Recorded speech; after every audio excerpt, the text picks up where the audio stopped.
함께 볼 하나님 말씀은요, 내일 GT 본문인 디모데전서 3장 3장 8절에서 16절까지 말씀입니다. 3장 8절에서 16절까지 말씀, 제가 한 절, 여러분이 한 절 함께 교독하도록 하겠습니다. 디모데전서 3장 8절에서 16절 같이 교독하시겠습니다. 이와 같이 집사들도 정중하고 일구연을 하지 아니하고 술에 임박히지 아니하고 더러운 일을 탐하지 아니하고 이에 이 사람들을 먼저 시험하여 보고 그 후에 책망할 것이 없으면 집사의 직분을 맡게 할 것이요.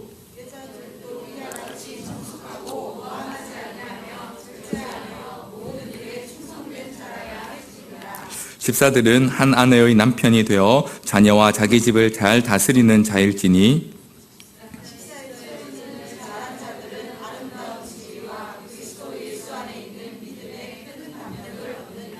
내가 속히 내게 가기를 바라나 이것을 내게 쓰는 것은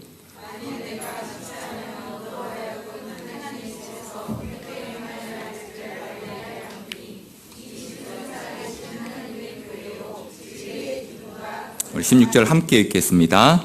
크도다 경건의 비밀이여 그렇지 않다 하느니 없도다. 그는 육신으로 나타난 바 되시고 영으로 의롭다 하심을 받으시고 천사들에게 보이시고 만국에서 전파되시고 세상에서 믿음 바 되시고 영광 가운데서 올려지셨느니라. 아멘.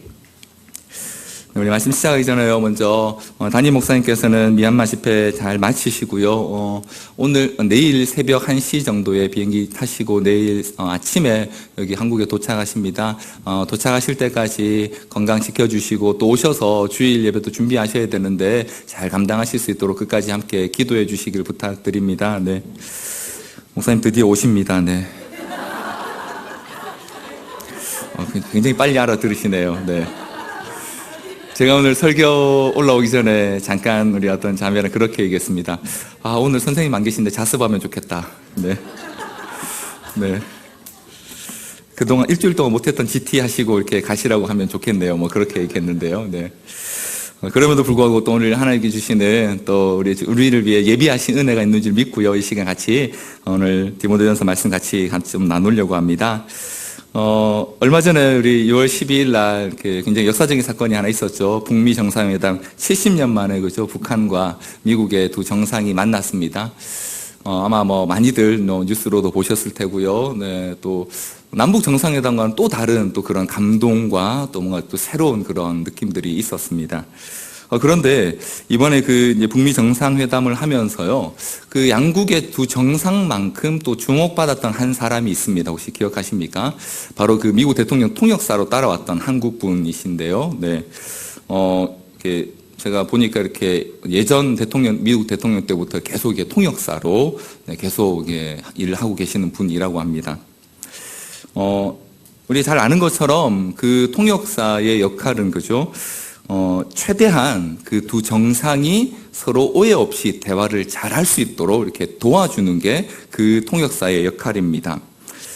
그런데 그 통역사를 아무나 이렇게 뽑지는 않겠죠, 그죠? 네, 미국에 사는 사람 중에 그냥 한국말 좀 하는 사람 아무나 뽑아서 대통령 통역사로 데려오지는 않을 겁니다.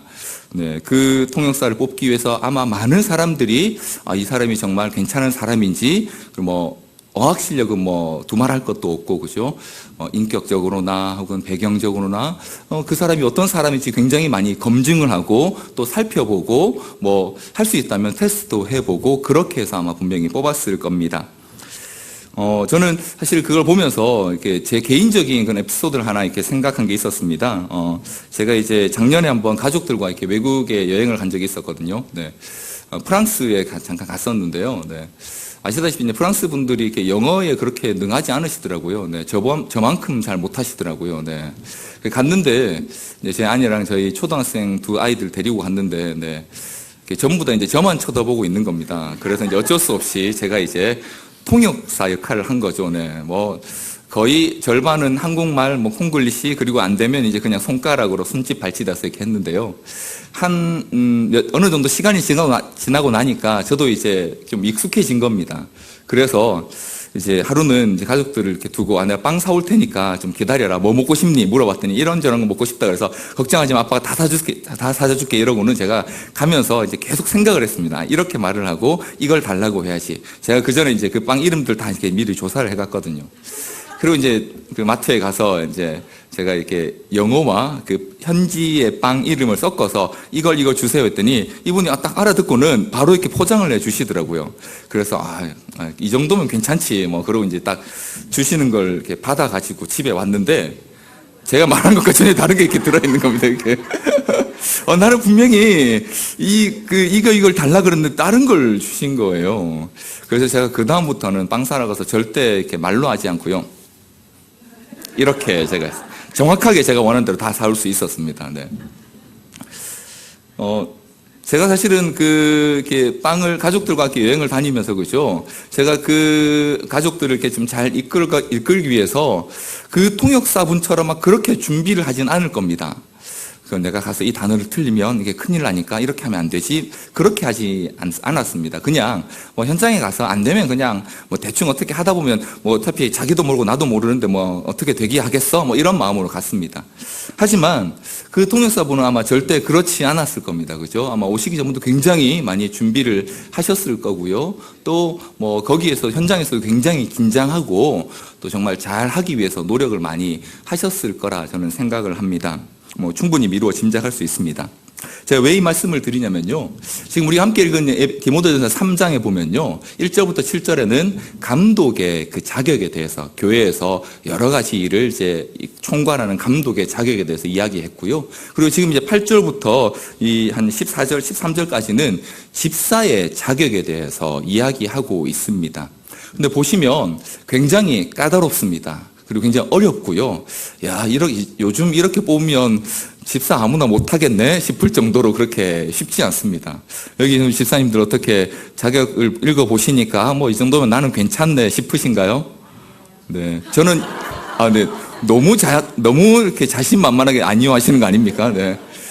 저는 사실 이게 집사와 감독, 이제 장로에 대한 이제 자격의 이야기인데요. 요즘으로 말하면. 저는 읽으면서 목사인 나도 이만큼 안 되는데 집사를 이렇게 어떻게 세워? 뭐 이런 생각이 들 정도로 사실은 굉장히 뭐랄까요? 엄격하고 그리고 철저합니다. 왜 그러냐면요. 바로 이 교회의 감독과 집사는요. 방금 제가 말씀드린 정상회담의 통역사와 같은 역할을 해야 하기 때문입니다. 왜냐하면 교회를 향해서 하나님께서 이 땅 가운데 무엇을 이루기 원하시는지를 바로 이 감독과 집사가 그들의 삶과 또 행함을 통해서 이 땅 가운데 또 교회 공동체 가운데 이루어가는 그 역할을 해야 하기 때문입니다. 그래서 오늘 본문을 함께 읽었던 것처럼 많은 검증도 필요하고요. 그리고 많은 준비도 필요합니다. 자, 이런 관점에서 오늘 우리 본문을 같이 한번 좀 더 조금 자세하게 살펴보도록 하겠습니다. 먼저 우리 함께 읽었던 8절, 9절 말씀 같이 한번 교독하도록 하겠습니다. 제가 먼저 8절, 9절 한번 읽도록 하겠습니다. 제가 8절 읽겠습니다. 이와 같이 집사들도 정중하고 일구연을 하지 아니하고 술에 임박히지 아니하고 더러운 일을 탐하지 아니하고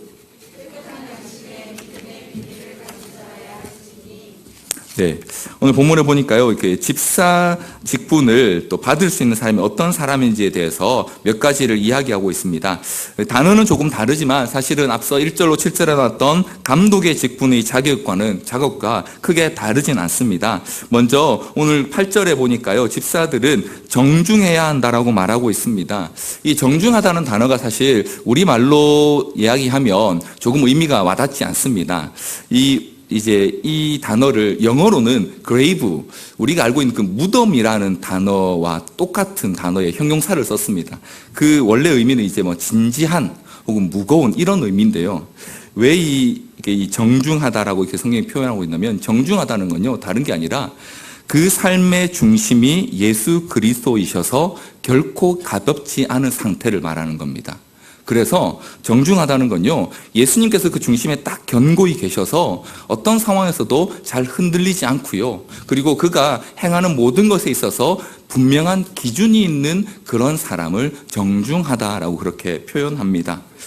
그래서 집사의 자격으로 첫 번째는 정중한 사람일 것을 말하고 있습니다. 그리고 이어지는 일구이연하지 않고 술에 임박히지 않고 더러운 일을 탐하지 않는다는 것. 생각해 보십시오. 예수 그리스도가 그 삶의 중심이 되는 사람은요, 당연히 말을 함부로 하지 않습니다. 이 말했다가 저 말했다가 여기서는 이 말하고 저기 가서 이 말하는 일을 하지 않습니다. 그리고 당연히 술에 임박히지도 않고요. 그리고 더러운 이익 혹은 더러운 돈을 추구하지 않는 것입니다. 다시 말하면 예수 그리스도가 그 삶의 중심으로 계셔서요, 자기를 절제할 줄 알고 그리고 신중히 행할 줄 알며 그 삶이 단정한 사람이 바로 집사의 자격 조건으로 제시되고 있는 것입니다. 이는 3장 1절부터 7절에 나왔던 감독의 자격과도 크게 다르지 않습니다. 그러면서 이어지는 9절에 또 이렇게 말하고 있습니다. 깨끗한 양심에 믿음의 비밀을 가진 자여야 한다라고 말합니다. 믿음의 비밀을 가진 자인데요. 근데 믿음의 비밀만 가진 사람은 안 되고요. 믿음의 비밀을 깨끗한 양심 안에서 간직하고 있는 사람이어야 한다라고 말합니다.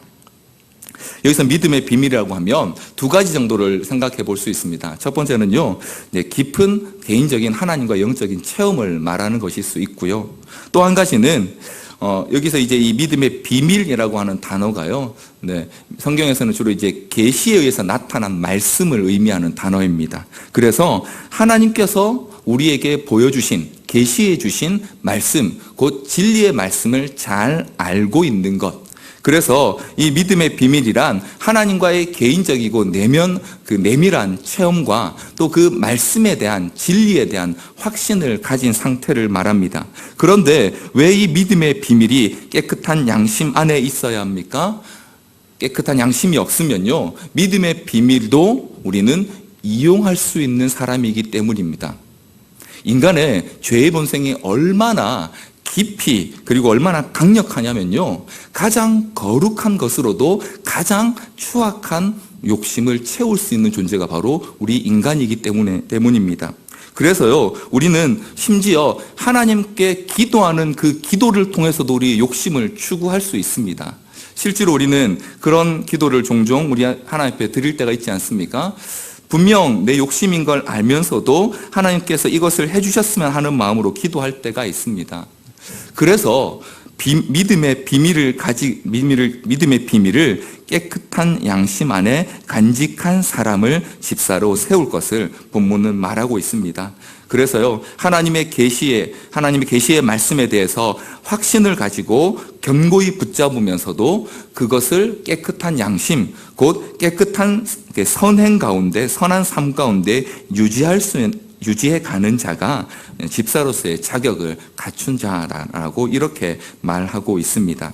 자, 이런 자격을 갖춘 사람이 있으면, 오늘 본문에 나왔던 이 2절에 나오는 이 정도의 신앙의 수준을 가진 사람은 우리가 그냥 이렇게 들어도 굉장히 괜찮을 것 같지 않습니까? 그죠? 이 정도면 충분할 것 같은데요. 그런데 이어지는 10절은 이렇게 말합니다. 10절 우리 같이 한번 읽겠습니다. 시작. 이에 이 사람들을 먼저 시험하여 보고 그 후에 책망할 것이 없으면 집사의 직분을 맡게 할 것이요. 이렇게까지 조건을 걸었는데도 또 어떻게 하라고 말하냐면 먼저 시험해 보라라고 이렇게 말하고 있습니다. 다시 말하면 실제로 그가 정중하고 그리스도를 삶의 중심으로 모시고 있는 사람이며, 그리고 그 안에서 일구이연하거나 술에 임박히거나 혹은 절제하지 못하는 자가 아닌지, 그리고 정말로 믿음의 비밀을 깨끗한 양심 안에 지닌 자인지를 먼저 살펴보라라고 이렇게 말하고 있습니다. 사실 1절부터 7절에 나왔던 감독에 대해서는 이렇게 시험해 보라는 이야기가 없습니다. 그런데 그 7절 마지막에 보면 외인들에게도 선한 증거를 얻는 자여야 한다는 그런 표현을 봤을 때 감독에 대해서도 충분히 이런 시간들 혹은 길게 지켜보는 시간들이 있었으면 우리는 충분히 미루어 볼 수 있고요. 그럼 오늘 본문에는 집사도 마찬가지로 이렇게 그 사람이 정말 믿음의 선한 증거를 가진 사람인지 살펴보라라고 이렇게 말하고 있습니다. 그렇게까지 꼭 해야 되나 생각할 수 있지만 앞서 제가 예로 말씀드린 그 통역사 이야기를 한번 생각해 보시면 이건 너무 당연한 겁니다. 네, 대통령이 아주 중요한 다른 나라 정상과 회담을 하는데 거기 통역사를 그냥 서류 한 장 보고 이 사람 괜찮네? 내일 오라고 하세요. 이렇게 하지 않을 겁니다. 당연히 그 사람, 앞서 말씀드린 것처럼 그 사람이 어떤 사람인지, 이 사람이 또 정말 이 영어 실력이 괜찮은지, 또 그 나라 말 실력도 괜찮은지를 충분한 시간을 두고 살펴보는 것이 너무 당연한 일입니다. 왜 그러냐면요, 그건 첫 번째로 그 당사자를 위해서도 필요합니다. 그 사람이 정말 이 일을 감당할 만한 사람인지를, 혹은 또 그 일을 위해 준비할 수 있는 시간을 주는 의미에서 그 사람을 살펴보는 것은 굉장히 중요한 일입니다. 또한 그 사람을 시험해보고 살펴보는 것을 통해서 그 사람 주변에 있는 사람들도 그 사람이 합당한 사람이라는 것을 그 마음에 확신을 갖게 되는 것입니다. 마찬가지로 집사의 직분의 자격을 가진 사람을 시험해 보는 일은요, 그 당사자와 또 그 주변의 성도들을 위하여서도 유익한 일입니다. 집사라는 자리는요, 그 원어상 의미는요, 섬기는 종을 의미합니다. 디아코노스라는 헬라어인데요, 이 말의 원래 의미는요, 식탁에 이렇게 식사를 할 때 주인이 그 옆에 서서 식사 시중을 드는 사람을 보통 의미했다고 합니다. 여러분 영화 같은 데 아마 보셔서 이렇게 기억나실 겁니다. 보통 이렇게 옛날 조금 오래된 옛날 배경으로 한 중세시대라는 배경에 보면 주인이 식사를 할 때, 혹은 주인의 손님들이 식사를 할 때 그 옆에 서서 이런저런 것들을 가져다 주고 또 이렇게 도와주는 그런 시중 드는 사람들이 있습니다. 이 사람들을 디아코노스라고 불렀다고 합니다. 그런데 지금 본문에서 집사라고 부르는 이 말은 마찬가지로 섬김의 자리 혹은 종의 자리에 서야 하는 역할입니다.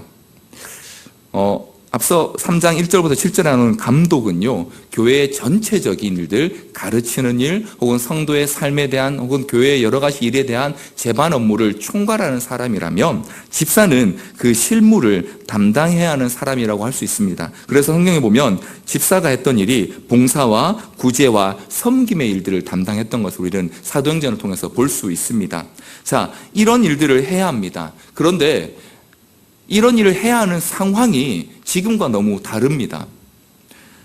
이 본문이 쓰여졌던, 이 본문을 받아봤던 에베소 교회 에베소 당시는요, 로마의 지배 아래 있는 시대였습니다. 그 중에서도 가장 잔인한 황제였던 네로 시대였습니다.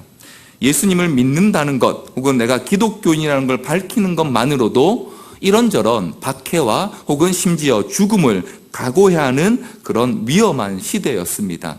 여러분 가끔 우리 차에 보면 이렇게 교회 다니신 분들이 물고기 표 붙이고 다니시죠. 혹시 그 유래가 어딘지 아십니까?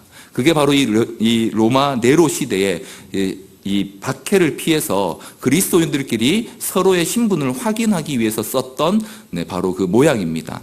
그 물고기 모양 안에 보면 이렇게 헬라어가 써져 있는 걸 보신 분이 이렇게 보신 적이 있을 겁니다. 익투스라고 읽기도 하는데요. 그 단어가 이제 물고기라는 뜻인데요. 그게 사실은 그냥 단어가 아니라 예수 그리스도 하나님의 아들이라는 이 신앙 고백의 첫머리를 따서 만든 단어가 바로 익투스, 그 물고기라는 뜻입니다. 그래서 어떤 사람을 만났는데 이 사람이 아무래도 기독교인 같다 그러면 한 사람이 땅바닥에 물고기를 그립니다. 그러면 그 사람도 이렇게 물고기를 그리면 서로가 그리스도인이라는 사실을 확인할 수 있던 그런 암호 같은 역할을 했던 것입니다. 그 정도로 굉장히 신앙을 지키기 힘든 그런 시대를 살아가고 있습니다. 그런데 집사가 되면요, 이제 그런 사람들을 그런 것 때문에 박해받고 혹은 이런저런 것 때문에 내 생활의 터전을 잃었거나 혹은 이런저런 일 때문에 어려움을 당한 사람들을 이제 찾아가서 구제하고 도와주고 섬기는 일을 해야 된단 말이죠. 그 일이 결코 쉬운 일이 아니었습니다. 그래서 집사의 직분을 받는 그 사람도요, 스스로 자신을 확인하고 또 점검하고 준비할 시간이 필요한 것입니다. 내가 정말 이 일을 감당하기에 합당한 사람인가? 또 하나님 앞에 이 일을 내가 감당할 준비가 되어 있는가? 살필 준비, 그 과정이 필요했던 것이고요. 또한 그 집사를 세우는 교회의 성도들을 위해서도 이 시험하여 보는 시간이 필요합니다. 생각해 보십시오. 요즘도요, 우리가 우리 작년에 제가 알기로 우리 교회가 세 분의 안수 집사님을 세웠습니다. 네, 그분들을 세우실 때 또 교회가 미리 성도들 앞에 이야기하고 또 투표를 통해서 이렇게 세우게 됩니다. 자, 앞서 나왔던 이 본문의 이런 것들을 따라서 교회가 집사를 세워갈 때에요, 주변 성도들이 이번에 저분이 집사의 대상으로 세워주셨구나 하고 많은 분들이 이렇게 살펴볼 겁니다. 또 그분을 보면서 검증도 했겠지만 저분이 세워지면 참 좋겠다라는 기대도 분명히 했을 것입니다. 저는 우리 교회에 와서 우리 지금 이제 세 분이시지만 한 분이 이제 같이 자리에 안 계셔서 두 분의 우리 안수 집사님 계신데요. 그분들 보면서 참 많이 도전받고요. 너무너무 참 감사합니다. 너무 귀한 우리 두 분 안수 집사님 계셔서 정말 교회가 참 많이 유익을 누리는구나. 이런저런 자리에서 정말 보이지 않게 수고하고 애쓰시는 것들 때문에 참 많이 감사하고 도움을 많이 받는데요. 이처럼 참 너무 좋은 분이 집사로 세워지기 위해 온 교회가 그분을 잘 준비시키고 또 그분이 어떻게 준비되어 가는가를 그 과정을 봄으로써 성도들도 유익을 누리게 되는 것이지요. 정말 믿음의 사람은 이렇게 살아가야 하는 것이구나. 혹은 교회를 섬기기 위하여서는 저런 준비들이 필요하구나. 혹은 또 그 과정, 저분이 세워졌을 때 우리 교회가 또 얼마나 또 많은 유익을, 영적인 유익을 누릴 수 있을 것인가. 이런 이제 여러 가지 것들을 지켜보는 과정, 준비하는 과정을 통해서 함께 그 은혜를 누릴 수 있게 되는 것입니다. 이렇게 교회는 지도자를 세움에 있어서 또 집사를 세움에 있어서 시험해 보는 과정을 통해서 그 사람을 검증한다는 의미와 함께 온 교회가 그 사람을 하나님의 영적인 지도자로 세워갈 준비를 하게 되는 것이지요. 그래서 그 과정이 끝나고 책망할 것이 없으면 그분에게 집사의 직분을 맡기게 되는 것입니다. 이 과정을 통해서 교회는 당연히 하나님께서 일하실 것들을 기대하게 될 것이고요. 또 그분도 마음으로 하나님 앞에 준비하게 될 것입니다. 그리고 정말 잘 세워졌을 때에 하나님께서 얼마나 놀랍게 일하셨는지 직분을 세우는 것을 통해서도 교회는 하나님의 은혜와 영광을 누릴 수 있게 된다는 것입니다. 그래서 본문은 아주 까다로운 자격을 이야기하고 또 시험해 볼 것도 이야기하고 있습니다. 이 시험은 우리 흔히 하는 말로 떨어뜨리기 위한 시험이 아니라 잘 준비해서 잘 섬길 수 있도록 돕기 위한 그런 준비의 과정인 것입니다. 자, 그런데요, 이어지는 11절, 12절에 보면 또 계속해서 교회는 이 집사로서 잘 준비되어야 할 것에 대해서 또 이야기하고 있는 것들이 있습니다. 우리 11절, 12절, 우리 같이 한번 교독하겠습니다. 11절 제가 먼저 읽겠습니다. 여자들도 이와 같이 정숙하고 모함하지 아니하며 절제하며 모든 일에 충성된 자라야 할지니라.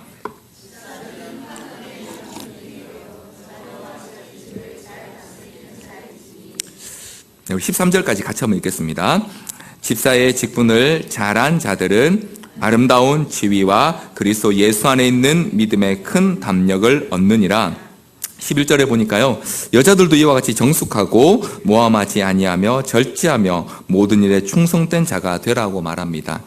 여기서 이제 여자들이란 본문의 흐름상 아마도 집사로 이제 세움 받으려고 하는 준비하는 분의 그 아내들을 의미하는 것 같습니다.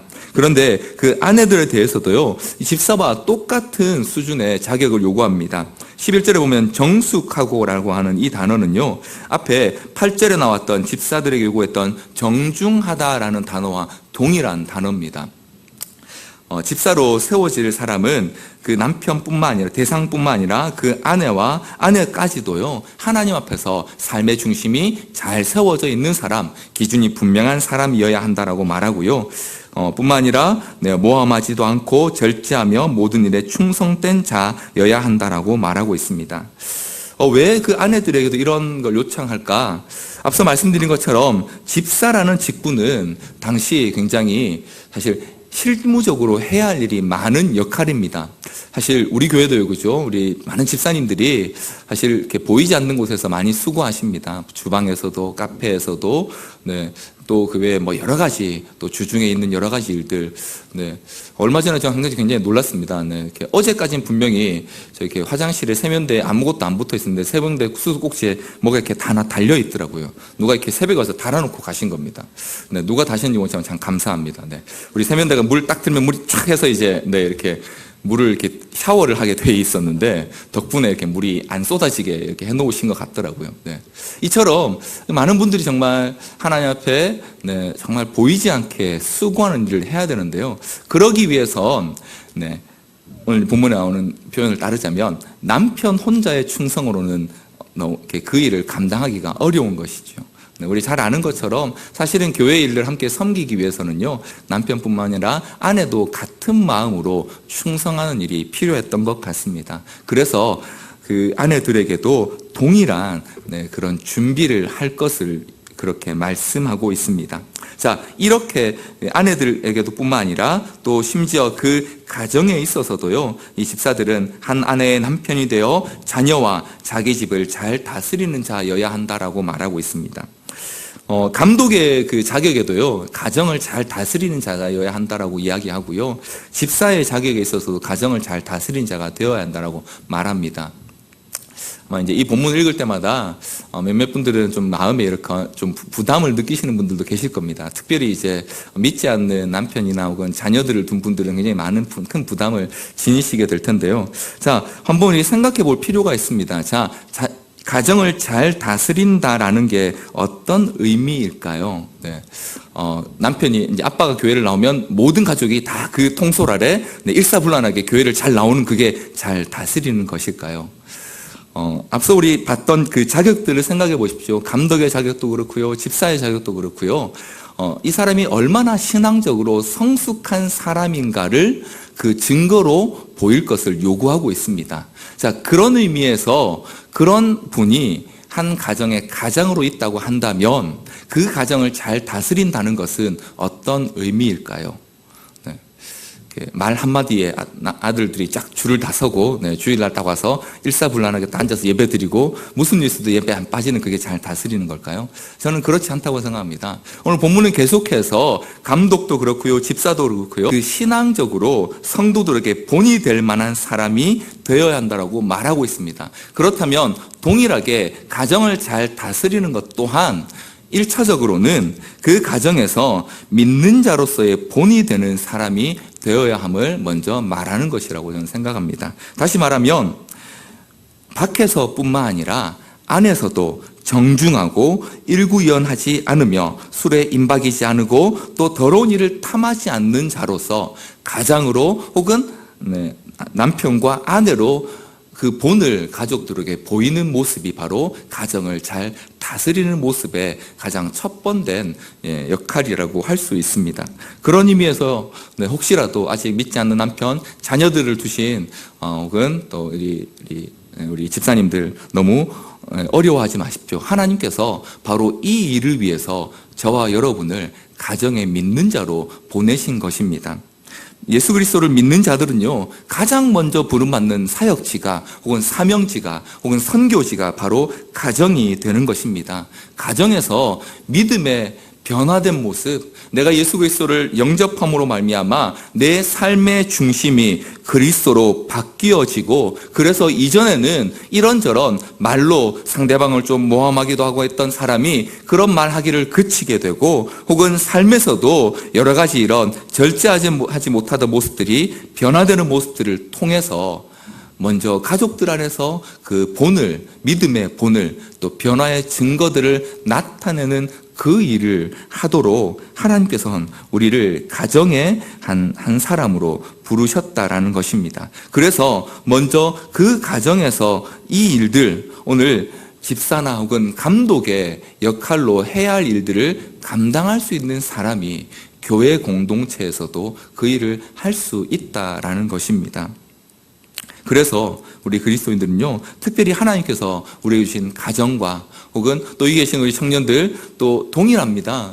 가정에서 자녀로서 하나님 자녀된 본을 잘 보이는 것 또한 부모님들께 혹은 믿지 않는 형제들에게 굉장히 중요한 믿음의 일들임을 기억하시길 부탁드립니다. 그렇게 할 때에요, 하나님께서 교회의 일꾼을 세우시는 것처럼 또 가정에서도 우리를 일꾼으로 세우시고 또 우리를 통하여 하나님의 일들을 분명히 이루어 가실 줄 믿습니다. 사랑하는 성도 여러분, 우리는 이처럼 교회 안에서 또 집사로 세워진 사람이든 감독으로 세워진 사람이든 혹은 그 세워지는 과정을 보는 성도들이든 동일하게 믿음 안에서 성숙을 이루어 가야 하는 존재임을 우리는 기억해야 합니다. 부모는 우리에게 그것을 위해서 사모하고 준비하라고 말씀하고 있습니다. 나는 절대 집사는 안 할 거고 감독은 안 할 거니까 관계없어가 아니고요. 오늘 이 말씀은 모든 믿는 자에게 동일하게 주시는 말씀입니다. 감독이나 집사를 세워가는 과정을 보는 성도들이나 혹은 그 직분을 위해 준비하는 사람이나 동일하게 하나님 앞에서 이와 같은 모습으로 나도 저와 같은 모습이 되어 가기를 사모하고 준비하도록 이 말씀을 저와 여러분에게 보여주고 있는 것입니다. 그리고 이렇게 주어진 직분을 잘 감당한 자들에게는요, 13절 말씀에 보니까 하나님께서 두 가지 놀라운 선물을 주십니다. 첫 번째는요, 아름다운 지위를 얻게 하신다라고 말합니다. 누가복음 19장 17절 말씀에 보면요, 예수님께서 이렇게 말씀하신 게 있습니다. 누가복음 19장 17절 말씀 같이 한번 좀 읽어볼까요? 네, 같이 한번 읽어보겠습니다. 시작. 주인이 이르되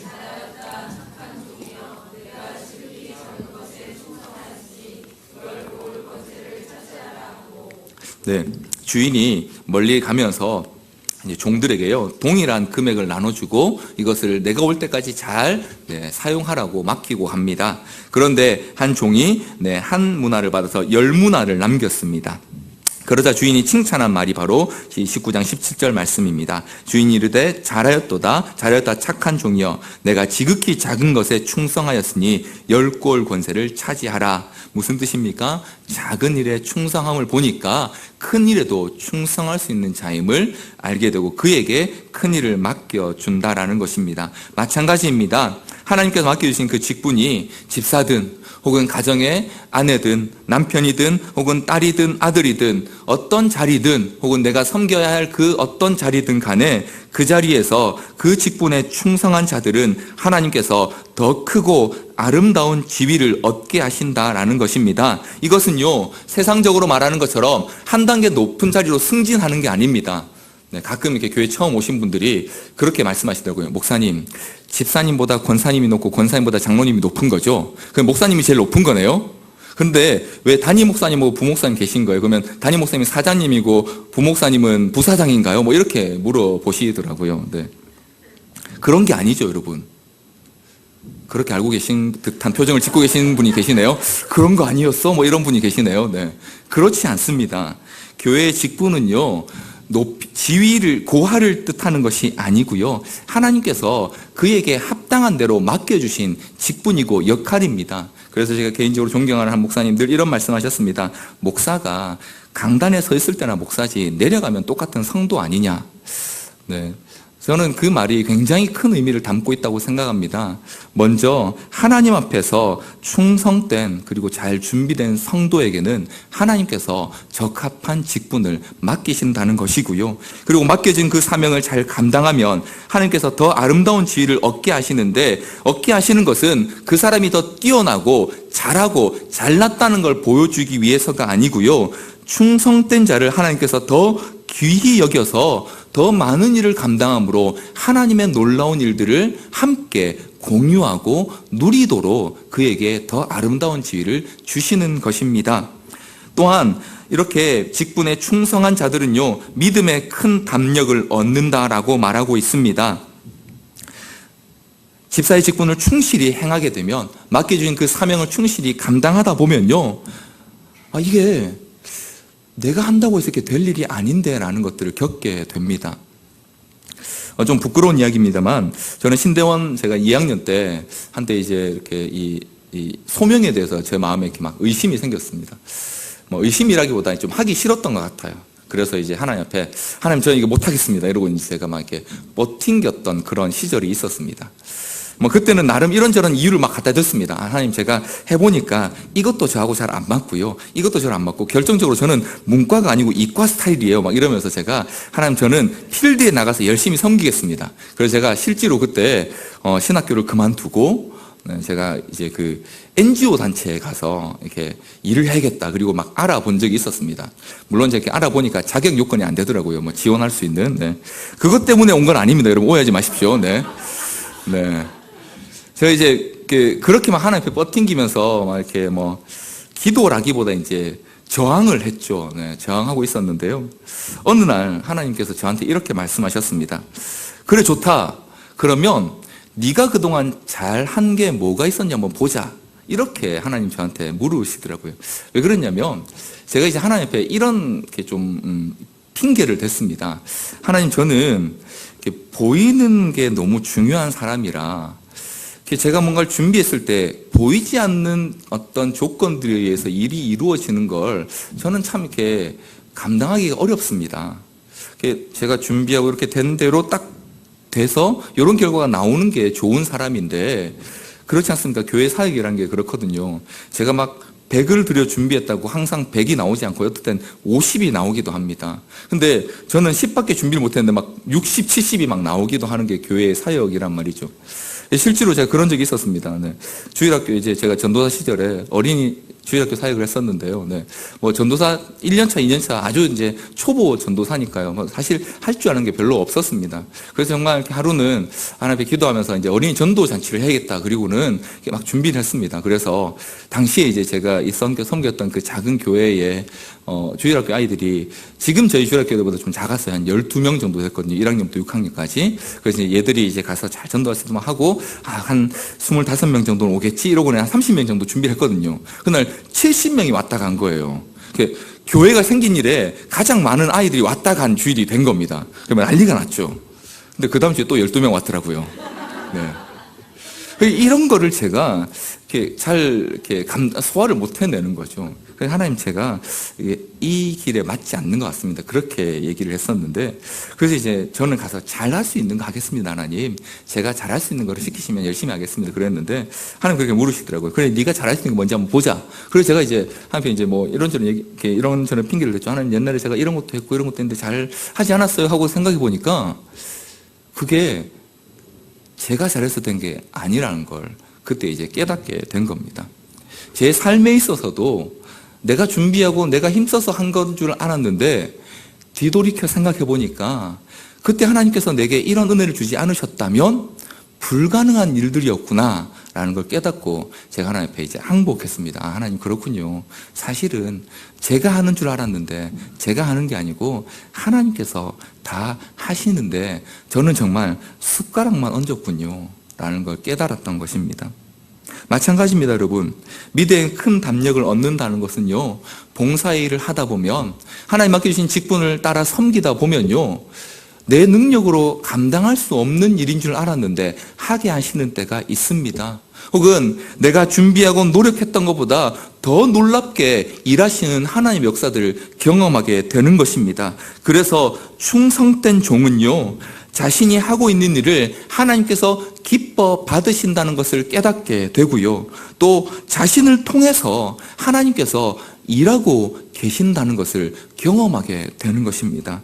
그래서 더 담대하게 하나님께서 살아계시고 지금도 우리의 삶 가운데, 역사 가운데 일하고 계신다라는 사실에 대한 확신을 갖게 되고요, 누구보다 담대하게 그 확신을 증거할 수 있는 사람이 되는 것입니다. 얼마 전 남북 정상회담도 그랬고요, 북미 정상회담을 보면서도 우리는 함께 기도하면서 정말 하나님께서 하시지 않으면 될 수 없는 일이라는 사실을 우리 함께 보았습니다. 또한 그렇게 기도한 우리들만이, 또 기도한 자들만이 누릴 수 있는 하나님 주신 놀라운 감격도 있었습니다. 이와 같습니다. 하나님 앞에 맡겨주신 직분을 하는 자들은요, 아름다운 지위를 얻어서 하나님이 더 크게 일하심을 더 많이 보게 되고요, 믿음의 큰 담력을 얻어서 하나님께서 살아계시고 지금도 역사의 주관자로 일하고 계신다는 사실을 누구보다 담대하게 증거할 수 있게 되는 것입니다. 그 증거가 눈에 보이고 내 손에 잡히는 것이 있어서가 아니고요. 내가 믿고 내가 섬겨본 그 하나님이 그렇게 내게 보여주셨기 때문에 그렇게 증거할 수 있게 되는 것입니다. 그런 의미에서 사랑하는 성도 여러분, 봉사의 핵심은 바로 이것입니다. 우리가 하나님께 무언가를 해드리는 것이 봉사가 아니고요. 하나님의 일에 함께 할 수 있도록 우리를 불러주시는 것이 봉사입니다. 그리고 그 봉사의 섬김 가운데 하나님의 더 큰 은혜와 하나님 주신 더 놀라운 확신을 누리게 되는 것이 바로 봉사의 자리입니다. 그래서 봉사는요, 섬김은요, 은혜 받은 자가 하는 일이고요, 더 큰 은혜를 받게 하시는 과정이고 연단의 하나의 통로이기도 한 것입니다. 그래서 성경은요, 새로 입교한 자에게는 맡기지 말 것을, 지도자의 자리를 맡기지 말라고 말하고 있습니다. 왜 그렇습니까? 혹시라도 내가 한 줄 착각하고 혹시라도 하나님의 일하심을 보지 못해서 그가 마귀에게 하는 그 정죄를 같이 받게 될까봐 두렵기 때문입니다. 할 능력이 없어서가 아니고요. 혹시라도 처음 오신 지 얼마 안 된 분이 혹은 이 봉사에 익숙하지 않은 분이 그 봉사 때문에 시험이 들까봐 그를 보호하기 위해서 그렇게 하지 말라고 성경은 말하고 있습니다. 사랑하는 성도 여러분, 어떤 마음으로 봉사하고 계십니까? 어떤 마음으로 주의 몸된 교회를 섬기고 계시는가요? 물론 봉사를 할 때에도요, 우리가 잘할 수 있는 거 혹은 내게 익숙한 거 가지고 할 수 있습니다. 하나님께서 주신 재능이 있고요, 또 각 사람에게 주신 서로 다른 은사가 있기 때문에 서로 다른 일을 할 수 있습니다. 그러나 중요한 것은 무슨 일을 하든지 혹은 어떤 자리에 있든지 혹은 그 일을 통해서 내가 보게 되는 결과가 어떤 것이든지 간에 하나님 맡겨주신 직분은, 봉사는 먼저 하나님께서 나를 위해 주시는 은혜의 통로요, 나를 성장케 하시는 하나님의 은혜의 도구임을 믿으시기 바랍니다. 그래서 은혜 받은 자는요, 섬기기 위해 또 하나님 앞에 드리기 위해 힘쓰게 되는 것이 당연한 일인 것입니다. 이렇게 성경은 우리에게 잘 준비된 직분자가 또 지도자가 세워질 때에 그도 은혜를 누리고 교회도 은혜를 누리게 됨을 보여주고 있습니다. 자, 그런데요, 여러분, 이어지는 14절부터 16절 말씀에 보면요, 우리 14절부터 16절을 먼저 같이 한번, 14절, 15절을 먼저 한 절씩 교독하도록 하겠습니다. 내가 속히 내게 가기를 바라나 이것을 내게 쓰는 것은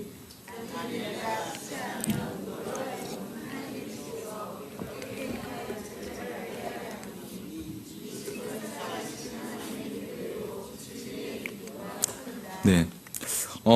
지금까지 바울이요, 이 디모데전서 1장에서부터 여기 이제 3장 중반부까지 교회에 대한 일들을 많이 여러 가지 썼습니다. 교회가 가장 먼저 해야 될 일로 기도, 또 특별히 모든 사람을 위해 중보하는 기도를 해야 된다라고 이야기했고요. 그리고 기도할 때는 어떻게 해야 하는가?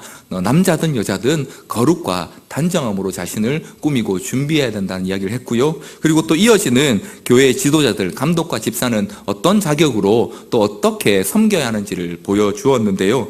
이것을 쓴 이유에 대해서 오늘 15절에 보니까 이렇게 말하고 있습니다. 너로 하여금 이제 본문을 받는 사람으로 하여금 하나님의 집에서 어떻게 행해야 할지를 알게 하기 위해서 썼다라고 말하고 있습니다. 여러분, 그 초대교회 당시, 지금 이제 요 성경이 쓰여졌을 당시에는요, 대부분의 교회는 1차적으로 가정에서 모이는 모임이었습니다. 물론 주일날 우리처럼 이렇게 그 성전이나 혹은 회당에 모여서 드리는 예배도 있었지만요, 당시 초대교회는 주로 가정에서 작은 그룹이 모여서 함께 예배하고 또 이 하나님 말씀을 듣고 그리고 떡을 서로 나누는 그런 모임이 바로 교회였습니다. 대부분 다 집에서 모이는 모임이었습니다. 그리고요, 당시 사실 이 초대교회에 들어왔던 많은 사람들은 사회적으로 굉장히 여러 가지 면에서 약자나 혹은 조금 낮은 사람들이 많았습니다. 그래서 당시에 그 많은 모임들이 주로 저녁에 이루어졌다고 합니다. 왜냐하면 낮에 이제 가서 다 일을 해야 되기 때문에요, 마음대로 나올 수가 없는 겁니다. 그래서 밤에 모여서 주로 집회를 이제 이렇게 서로 떡을 떼고 말씀을 듣고 하는 나눔을 했던 겁니다. 그래서 우리가 알고 있는 바울이 마지막 그 사도행전에서 집회하다가 이렇게 그 한 청년이 이 집회 중에 졸다가 이렇게 떨어져 죽는 사건이 나온 이유가 바로 그런 배경을 갖고 있습니다. 하루 종일 이제 일하고 왔기 때문에, 오늘 여기 계시는 여러분들처럼 뭐죠, 하루 종일 열심히 일하다 오셨기 때문에 조금 이제 졸릴 수 있는 거죠. 네. 자, 이처럼 당시 교회는요, 사실은 모임도 작았고요, 그 모이는 집도 그렇게 화려하지 않았을 겁니다. 그리고 모이는 사람들도 그렇게 화려한 사람들이 아니었습니다. 하루 종일 정말 수고하고 일하다가 와서 하나님 말씀 들으며 서로 교제하는 그런 공동체였었습니다. 그런데 이런 교회에 대해서요, 오늘 본문이 뭐라고 표현하고 있습니까? 그 모임이 하나님의 집이다라고 표현하고 있습니다. 그냥 집에서 모이는 작은 모임이 아니고요, 그 집이 바로 하나님의 집. 그런데 여기서 이 집이라는 표현은 바꾸어 말하면 하나님의 가족이다라는 그런 표현입니다. 지금 세상적으로 볼 때에 너무 약한 사람들, 좀 소외되고 혹은 정말 이렇게 연약한 사람들, 어떻게 보면 조금 험악하기도 하고 여러 가지로 이렇게 부족한 사람들이 모인 그 모임을 하나님께서 이들이 나의 가족이고 여기가 나의 집이다라고 그렇게 말씀하신 것입니다. 심지어 오늘 본문 이어지는 뒤에 보니까요, 이 집은, 이 하나님의 집은요, 살아계신 하나님의 교회요, 진리의 기둥과 터니라라고 말씀하고 있습니다. 살아계신 하나님의 교회라는 것은요, 하나님께서 그들을 직접 친히 선택해서 불러내신 모임이라는 뜻입니다. 교회라는 단어가요, 불러낸 자들의 모임이라는 뜻입니다. 우리가 알고 있는 에클레시아라는 단어인데요, 밖으로 불러냈다라는 의미를 갖고 있습니다. 무슨 뜻이냐면, 살아계신 하나님, 이방인들이 섬기는 죽은 우상, 움직이도 못하는 그런 우상과 같은 존재가 아니라 살아계신 하나님께서 직접 선택해서 불러낸 그 모임이 바로 이 교회라고 그렇게 말씀하시고요, 심지어 진리의 기둥과 터라고 말씀하고 있는데, 자, 이제 이 진리의 기둥과 터라는 단어를 이해하기 위해서는 우리가 이 본문을 받았을 디모데가 섬기고 있는 에베소 교회의 상황을 좀 알 필요가 있습니다. 몇 번 말씀드렸습니다만, 이 에베소에는요, 성경에도 나오는 것처럼 그 굉장히 큰 아데미의 신전이 있었습니다. 네, 그 히라보로 원래 이제 그 신화의 그 말로는 아르테미스라는 다산과 축복을 의미하는 여신의 신전이었는데요.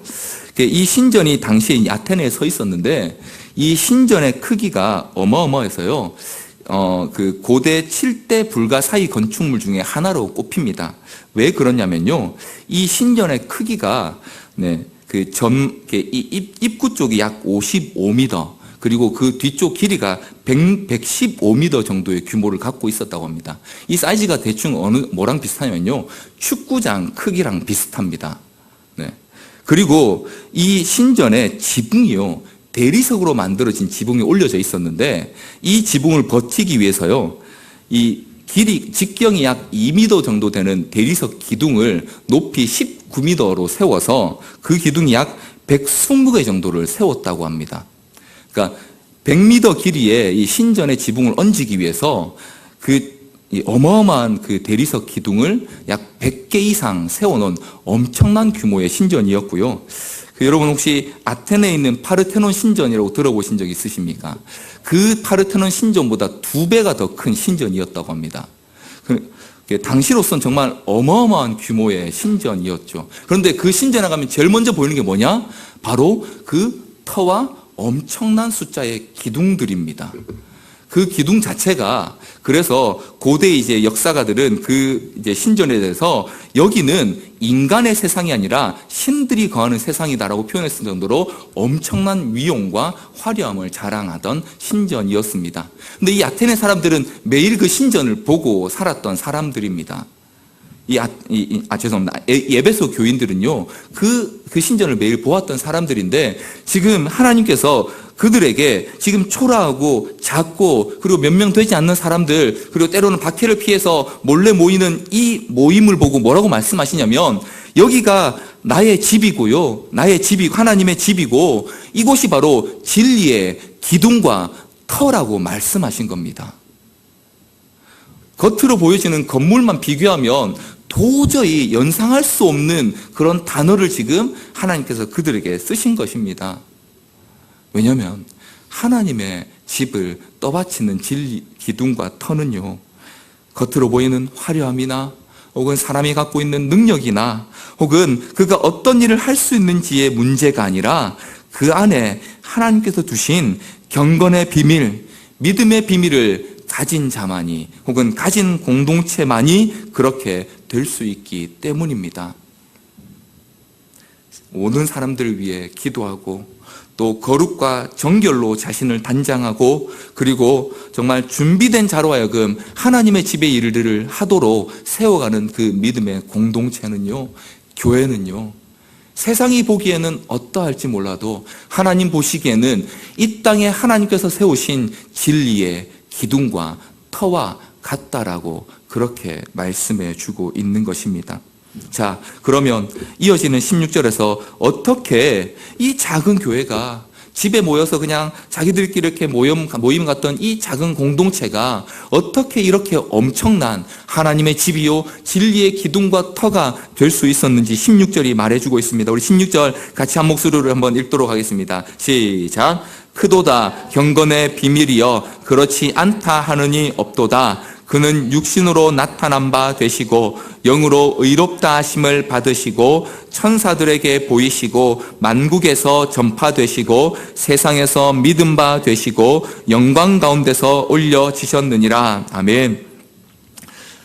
이렇게 약하고 흠이 많고 또 정말 세상이 보기에도 화려하지 않은 이 사람들이 모인 모임이 어떻게 하나님의 집이 될 수 있는가? 그것은 바로 그들 가운데 하나님께서 주셨고 또 그들이 간직하고 있는 이 경건의 비밀 때문입니다.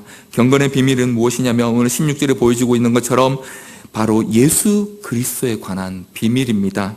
16절 후반부에 나오는 이 말씀, 그는 육신으로 나타난 바 되시고 영으로 의롭다 하심을 받으시고 천사들에게 보이시고 만국에서 전파되시고 세상에서 믿음 바 되시고 영광 가운데 올려지셨느니라 라는 이 말씀은요, 당시 초대교회 때 불려졌던 찬송이기도 하고요, 신앙의 고백을 담고 있는 내용이기도 합니다. 무슨 뜻이냐면요, 예수 그리스도 그분께서는 육신으로, 오늘 보면 나오는 것처럼 육신으로 나타나셨지만 영으로 의롭다 하심을 받으셨습니다. 비록 천한 인간의 몸을 입고 오셨지만 성령에 의해서 의롭다함의 증거를 이 땅에서 받으셨다라는 것입니다. 또 이어지는 천사들에게 보이시고 만국에 전파되셨다라는 말씀은요, 그가 비록 이 땅에 오셔서 인간의 몸을 입으시고 죽으셨지만 부활하셔서 천사들에게 보이셨고 또 그 부활하심으로 말미암아 만국에 전파되게 되었다라는 고백입니다. 마지막 세 번째, 세상에서 믿음 받으시고 영광 가운데서 올려지셨다라는 말씀은요, 이 땅에서 인간의 몸을 입으셨을 뿐만 아니라 십자가에 죽으시기까지 복종하시고 낮아지셨던 그분을 온 세상이 이제 구주로 믿고 고백하게 되었고요, 하나님께서 우리 주 예수 그리스도를 영광 가운데 하늘에 올리셔서 하나님 보좌 우편에 앉게 하시고 그리고 지금도 하나님 나라 안에서 믿는 자들을 통치하는 영원한 왕으로 세우셨음을 고백하는 내용인 것입니다. 예수 그리스도께서 이 땅에 오셔서 오늘 저와 여러분을 위해 하셨던 그 모든 일들이 바로 경건의 비밀입니다. 왜 경건의 비밀이냐면요, 이 경건이라는 단어가 갖고 있는 의미 때문에 그렇습니다. 경건이라는 단어가요, 영어로는 godliness입니다. 좀 쉽게 말하면요, 하나님처럼 되는 겁니다. 하나님 닮아가는 걸 말하는 겁니다. 다시 말하면 피조물인 인간이, 피조물이면서도 이제 하나님을 거역해서 더 이상 하나님 없이 살겠다고 집 나간 사람들이요, 하나님처럼 될 수 있는 비밀이 생겼다는 것입니다. 어떻게 그렇습니까? 처음 인간 한 아담으로 인해 죄인된 우리가요, 완전하시고 의로우신 인간이셨던 예수 그리스도로 말미암아 이제 하나님께 돌려드려지게 된 것입니다. 그래서 우리는 원래 우리 존재가 갖고 있던 죄로 인해 망가지고 더 이상 하나님의 형상으로 살아갈 수 없는 그 상태에서요, 경건의 비밀을 가진 존재가 됐습니다. 하나님처럼 하나님의 성품을 닮아갈 수 있는 존재로 바뀌게 되었고요. 그 비밀을 가진 자들이 모인 곳이 어디냐면 하나님의 집이요, 살아계신 하나님의 교회인 바로 이곳이 된 것입니다. 그래서 이 경건의 비밀은요, 크고 그것을 부인할 수 있는 자가 없다라고 그렇게 말하고 있습니다. 우리는 예수 그리스도로 말미암아 예수 그리스도와 연합함으로 인해서 이제 하나님의 가족, 하나님의 교회가 되었습니다. 교회는요, 그냥 오는 곳이 아니고요, 예수 그리스도로 말미암아 믿음으로 새롭게 된 사람이 이제 새로운 가족과 새로운 소속과 신분을 얻게 되는 곳이 바로 교회입니다. 그래서 우리 믿음의 선배들은요, 교회가 없이는 구원이 없다라고 고백했습니다. 왜 그렇습니까? 교회가 없이는 예수 그리스도를 알 수도 없고요, 예수 그리스도가 전해질 수도 없기 때문에 그렇게 고백했던 것입니다. 그리고 오늘 본문에도 나오는 것처럼 바로 이 집은 살아계신 하나님의 교회고요, 하나님께서 이 땅에 세우신 진리의 기둥과 터입니다. 이 교회 안에서만 우리는 예수 그리스도를 누릴 수 있고요, 또 이 교회를 통해서 예수 그리스도의 풍성하심과 그분의 성품을 닮아가는 일들을 배워가고 행해갈 수 있게 된 것입니다. 살아계신 하나님의 임재를 지금도 살아계셔서 우리와 함께 하시는 임마누엘의 하나님이신 예수 그리스도를 경험하는 것이 바로 교회의 특징인 것입니다. 그리고 바로 그 일을 위해서 교회에 직분을 주시고요, 바로 그 일을 위해서 성도들 하여금 봉사일을 하게 하신 것입니다. 지금 바울은, 오늘 본문은요, 계속해서 우리에게 바로 이 교회 위하여 하나님께서 우리에게 주신 그 놀라운 것들을 설명해 주고 있고요, 그리고 우리도 바로 그 하나님께 주신 은혜와 이 교회 공동체 안에서 함께 그 믿음의 성숙한 자리까지 나아가도록 부르고 계시는 것입니다. 사랑하는 성도 여러분, 오늘 저와 여러분이 교회에 속하였다는 것은요, 오늘 본문이 말하고 있는 하나님의 집됨을 의미하는 증거이고요, 그리고 저와 여러분도 바로 이 땅 가운데서 살아계신 하나님의 교회이며 진리의 기둥과 터임을 보여주는 증거입니다. 그래서 믿는 자들은 함께 모여서 예배함으로 우리가 모두 하나님의 백성됨을 확인하게 되는 것입니다. 그리고 함께 모여 예배하고 기도하고 찬양하고 교제하고 또 가르치고 전파하는 일을 통하여서 이 땅 가운데 하나님의 진리의 기둥과 터로 교회가 서 있음을, 예수 그리스도께서 지금도 살아계셔서 우리 가운데 일하고 계심을 나타내도록 교회로 부름받은 자들이 바로 저와 여러분입니다. 사실 감독과 집사의 직분은 그런 의미에서요, 예수님이 하셨던 사역을 이 땅 가운데 대신하도록 세우신 직분입니다. 감독이라는 그 헬라어 원어의 뜻이요, 헬라어 원어는요, 베드로전서에서 예수님께도 쓰였던 단어입니다. 예수님, 우리가 영혼의 목자요 감독 대신 예수 그리스도께 이제 이끌어졌다라고 하면서 그 감독이라는 단어를 예수님께도 쓰고 있습니다. 그리고요, 집사를 뜻하는 헬라어 원어는요, 그 원래 의미는 섬기다라는 동사입니다. 그런데 예수님께서 이 땅에 계실 때 말씀하셨던 것처럼 예수님께서는 우리를 섬기기 위하여 이 땅에 오셨다라고 했습니다. 다시 말하면 감독과 집사가 해야 하는 일은요, 바로 예수님께서 이 땅에서 우리를 위해 하셨던 그 일들을 행하도록 우리 안에 주신 직분인 것이고요, 교회가 여전히 예수 그리스도 안에서 또 예수 그리스도께서 이 땅 가운데 행하시기 원하는 일들을 행하는 곳임을 보여주는 아주 중요한 증거가 바로 이 직분의 일들인 것입니다. 사랑하는 성도 여러분, 오늘 교회는 여전히 예수 그리스도의 사역을 행하고 있는 공동체입니다.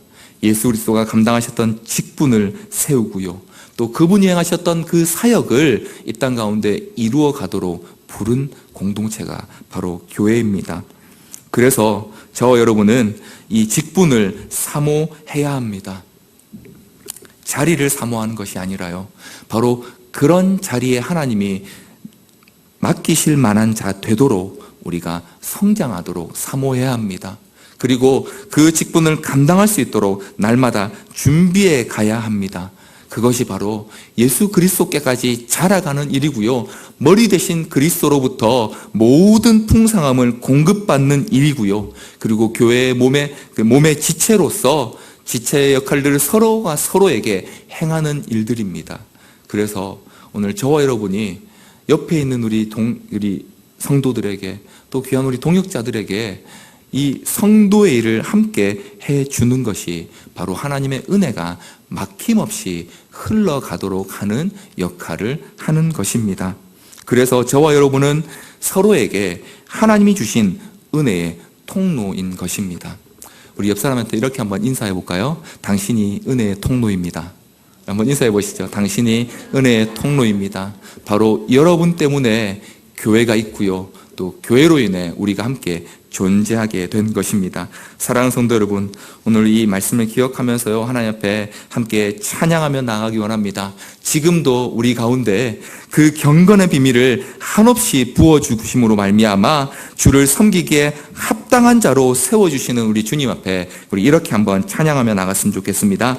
죽임당하신 어린 양, 모든 족속과 방언, 백성과 나라 가운데서 우리를 피로 사서 하나님께 드리셨네. 죽임당하신 어린 양, 우리들을 나라와 제사장 삼아 주셨으니 우리는 주와 함께 이 땅에서 다스리리. 죽임당하신 어린 양, 능력과 부와 지혜, 힘과 존귀와 영광 찬송 받으시기에 합당하신 우리 주님 함께 찬양하며 나아가겠습니다. 같이 찬양하시겠습니다.